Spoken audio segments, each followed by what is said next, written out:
करने वाले हैं आईपीएससी गोल के बारे में, जिसे बोलते हैं इंटरनेशनल पेशेंट सेफ्टी गोल। आपने मोस्टली हॉस्पिटल के अंदर ये साइनेज डिस्प्ले हुए देखे होंगे, आईसीयू के अंदर, जनरल वार्ड के अंदर और इमरजेंसी के एरिया के अंदर। आज इस वीडियो में आपको पता चलने वाला है कि एक्चुअली आईपीएससी वर्क कैसे करता है किसी भी ऑर्गेनाइजेशन में पेशेंट सेफ्टी के लिए। सबसे पहले हम बात करते हैं, हमारे 6 गोल होते हैं। पहला गोल होता है हमारा नंबर 1, जिसे बोलते हैं पेशेंट आइडेंटिफिकेशन। अब पेशेंट आइडेंटिफिकेशन के लिए हमें क्या रिक्वायरमेंट चाहिए भाई? कम से कम आपके पास 2 आइडेंटिटी होनी चाहिए, आपके पास 2 आइडेंटिटी होनी चाहिए किसी पेशेंट को आइडेंटिफाई करने के लिए। सेकंड होता है आपका इफेक्टिव कम्युनिकेशन। इफेक्टिव कम्युनिकेशन में मेन आता है आपका रेड बैक और सेफ एब्रीविएशंस। नेक्स्ट आता है आपका नंबर 3 IPSJ-3, इसमें आता है आपका high risk medications. High risk medication को हम कैसे चेक करते हैं? डबल चेकिंग करते हैं हम लोग। जो हमारा लासा प्रिकॉशंस होता है उसको हम सेग्रीगेट करते हैं, सेपरेट रैंक में रखते हैं। उसके बाद नेक्स्ट आता है नंबर 4 पे IPSJ-4 सेफ सर्जरी। जो सेफ सर्जरी में हम देखते हैं time out and site marking. Next आता है आपका IPSJ-5, इसमें देखते हैं infection prevention, hand hygiene and care bundle. ठीक है, जो केयर बंडल वो वही है जो आपको हमने ऑलरेडी बताया, HIC में जो बंडल यूज होते हैं उन्हीं को हम केयर बंडल भी बोलते हैं। नेक्स्ट 6 आता है फॉल प्रिवेंशन। फॉल प्रिवेंशन में risk assessment and environment safety.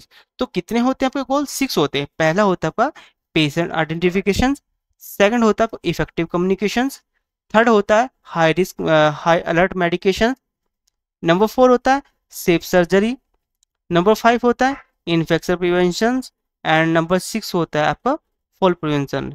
Fall prevention यहाँ पे सेफ सर्जरी की जगह यहाँ पे साइट मार्किंग भी आता है। ठीक है, उसका भी आपको पता होना चाहिए। देखो कौन सा था वो जो अभी हमने बताया था, ये देखो। ओके, नेक्स्ट हम सबसे पहले बात करते हैं फर्स्ट है हमारा आइडेंटिफाई पेशेंट्स करेक्टली। देखो किसी भी पेशेंट को आइडेंटिफाई करने के लिए 2 आईडी यूज होती है। क्या क्या 2 आईडी वो कौन कौन सी होती है? सबसे पहले होता है आपका उस पेशेंट का नाम। जो भी पेशेंट आपके हॉस्पिटल में एडमिट हो रखा उसका जो नाम होगा, फर्स्ट आइडेंटिटी वो होगा। सेकंड होगा उसका MRN या UHID नंबर। ठीक है, 2 होंगे, पहला नाम होगा, दूसरा होगा UHID नंबर। इन 2 के थ्रू ही हम किसी पेशेंट को आइडेंटिफाई कर पाते हैं। कभी भी आप जो रूम का नंबर हो गया या जो बेड नंबर है उसे कभी भी आइडेंटिफायर के बिहाफ पे हम यूज नहीं करते। ठीक है, आपने देखा होगा किसी पेशेंट का जो बेड नंबर है 23 है, आपने सोचा इसका आइडेंटिटी में 23 मान लेता हूँ। नहीं, बाय चांस पेशेंट अगर नर्सिंग स्टाफ ने उस पेशेंट को वहाँ पे चेंज कर दिया तो वहाँ पे भी आपके पास कोई ना कोई इशू हो सकता है।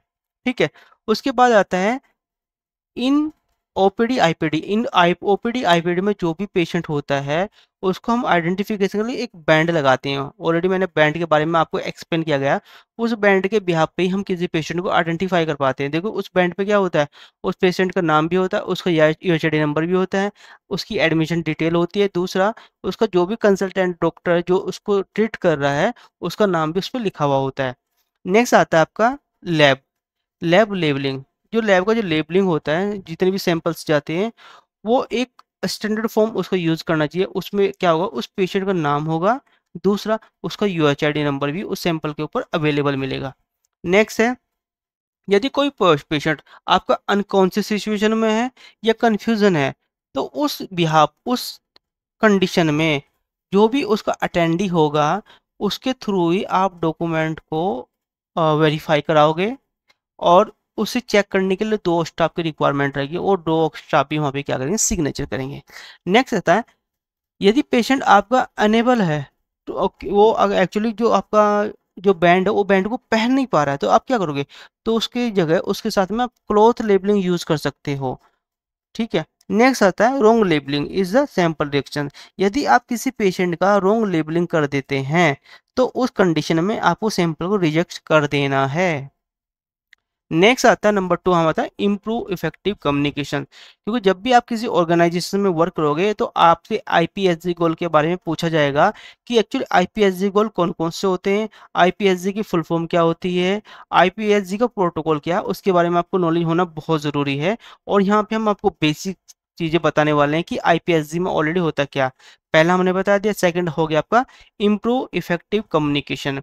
भाई इसमें क्या होता है, आपको पता है कि जब हॉस्पिटल कोई डॉक्टर है किसी पेशेंट का ट्रीटमेंट कर रहा है, वो घर पे चला गया, घर पे जाने के बाद जैसे ही वो घर पे गया तो नर्सिंग स्टाफ को उसके बाद कॉल आती है, सर आपके पेशेंट की तबीयत बहुत ज़्यादा ख़राब है और उसको मुझे मेडिसिन चेंज करनी है, आप प्लीज़ मुझे उस मेडिसिन का नाम बता दीजिए।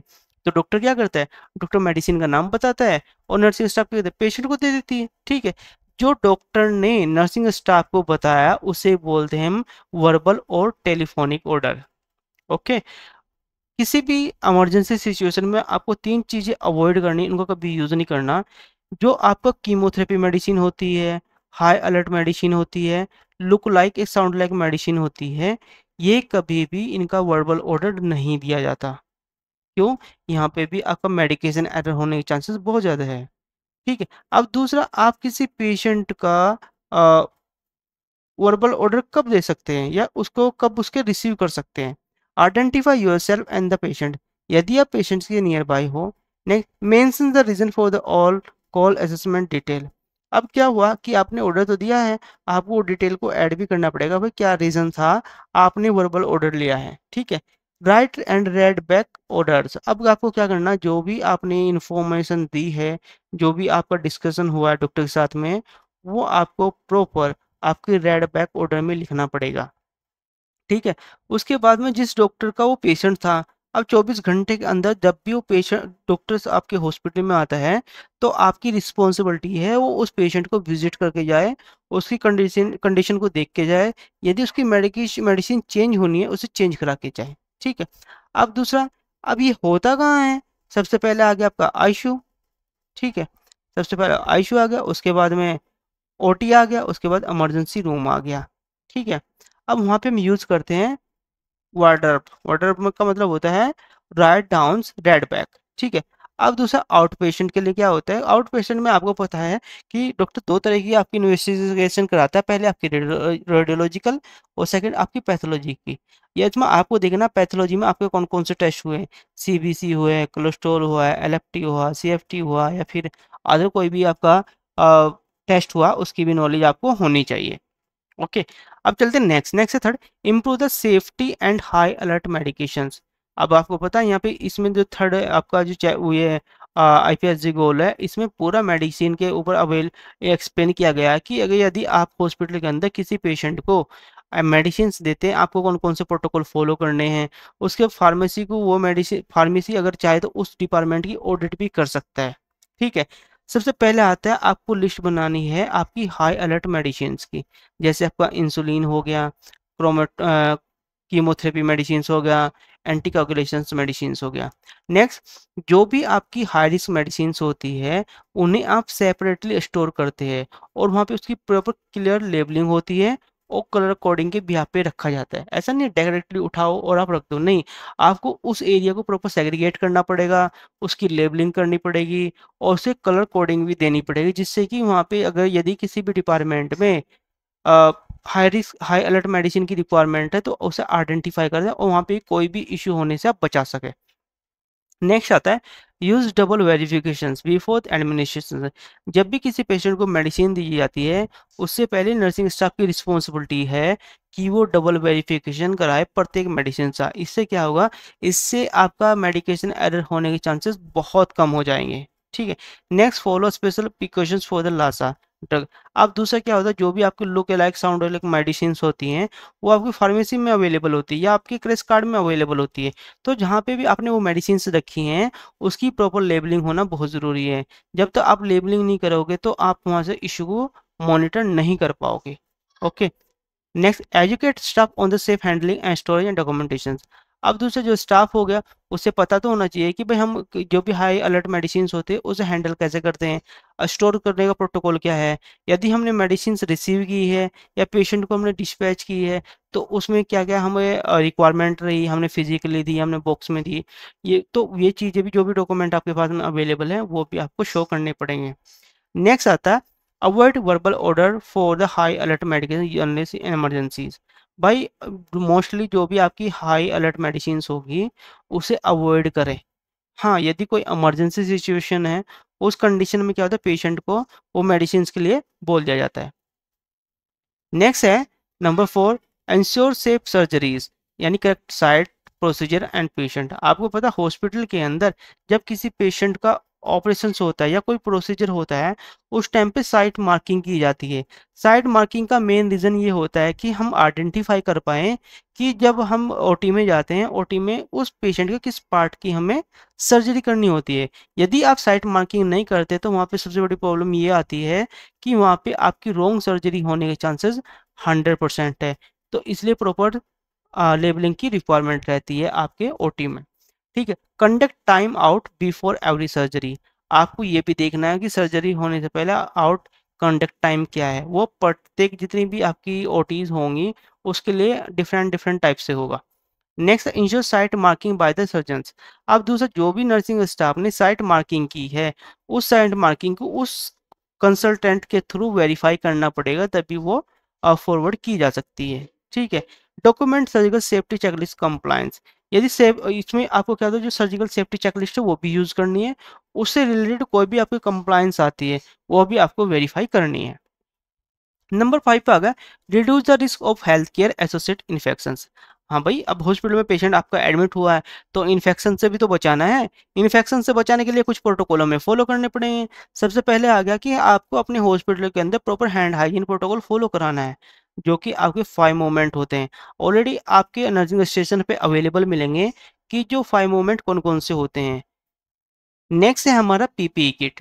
यदि आप किसी भी डिपार्टमेंट में वर्किंग हो, आप हाउसकीपिंग में वर्किंग हो, तो आपको पीपीई किट की नॉलेज होनी चाहिए। पीपीई किट में होता क्या है, जैसे आपका ग्लव्स हो गया, गाउन हो गया, मास्क हो गया, शील्ड हो गई, उसके बाद में आपका सेफ्टी शूज हो गए।